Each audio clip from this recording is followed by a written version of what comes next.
আবারও 12 নম্বর জাতীয় সড়কে পথ দুর্ঘটনা। এবার নিয়ন্ত্রণ হারিয়ে 12 নম্বর জাতীয় সড়কে উল্টে গেল পণ্য বোঝাই মোটর ভ্যান। অল্পের জন্য রক্ষা পেল মোটর ভ্যান চালকের প্রাণ। সূত্রের খবর, বৃহস্পতিবার সকালের দিকে রানাঘাটের দিক থেকে কৃষ্ণনগরগামী একটি পণ্যবাহী মোটর ভ্যান ফুলিয়া বাসস্ট্যান্ড সংলগ্ন এলাকায় নিয়ন্ত্রণ হারিয়ে রাস্তায় উল্টে যায় এবং গুরুতর আহত মোটর ভ্যান চালক। পরে স্থানীয় মানুষ ও পুলিশের সহযোগিতায় চালককে স্থানীয় ব্লক প্রাথমিক উপস্বাস্থ্য কেন্দ্রে নিয়ে যাওয়া হয়।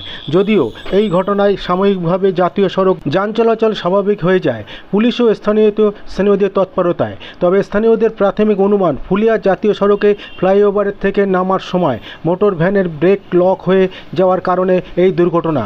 আপনারা দেখছেন নিউজ নদিয়া এক্সপ্রেস। চ্যানেলটিকে সাবস্ক্রাইব, লাইক, শেয়ার এবং ফেসবুক পেজটি ফলো করুন আর দেখতে থাকুন নিউজ নদিয়া এক্সপ্রেস।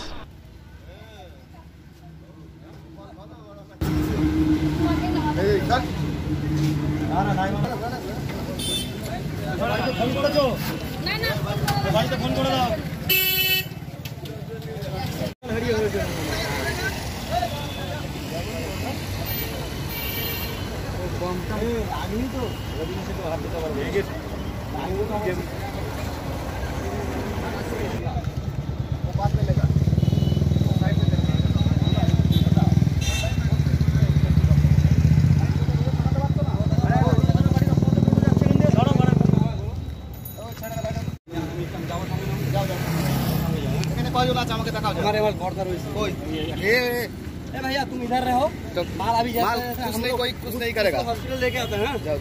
ঘটনা রানাঘাট থেকে কৃষ্ণনগরের দিকে যাচ্ছে এই মোটর ভ্যানটা জাস্ট ওই রাইট সাইড দিয়ে আসছিল, ব্রেক লক হওয়ার কারণে এখানে উল্টিয়ে যায়, যার জন্য এখানে একজন জখম হয়, ওনাকে তুলে হসপিটালে পাঠানো হয়। প্রশাসনকে বলা হয়েছে, এখনই আসছে, আমাদের রাস্তা ক্লিয়ার করে দিয়েছি। একটু ইনজোর হয়েছে জাস্ট। গাড়িতে কি ছিল? এই ছোলা। জানা গেল কোথা থেকে কোথায় যাচ্ছিল? না, এখনো জানা যায়নি। উনি হসপিটাল থেকে না আসলে আমি কী করে জানবো? কোথায় হয়েছে ঘটনাটি? এই ফুলিয়া ব্রিজ থেকে নামার মুখে। এই জায়গাটার নাম? জায়গাটার নাম ফুলিয়া চটকাতলা বাস স্ট্যান্ড। ঘটনা হয়েছে ঘটনা এই জাস্ট মোটামুটি আপনার এই 10টা 17 নাগাদ। কী নাম আপনার? আমার নাম নির্মল ঘোষ। আপনি স্থানীয় বাসিন্দা তো? না, আমি স্থানীয় বাসিন্দা না, আমার বাড়ি বেলেমাঠ। আমি জাস্ট এখানে একটা কাজের জন্য এসেছি, এসে দেখি এরকম অ্যাক্সিডেন্ট হয়েছে, জাস্ট এসে আমি হেল্প করলাম।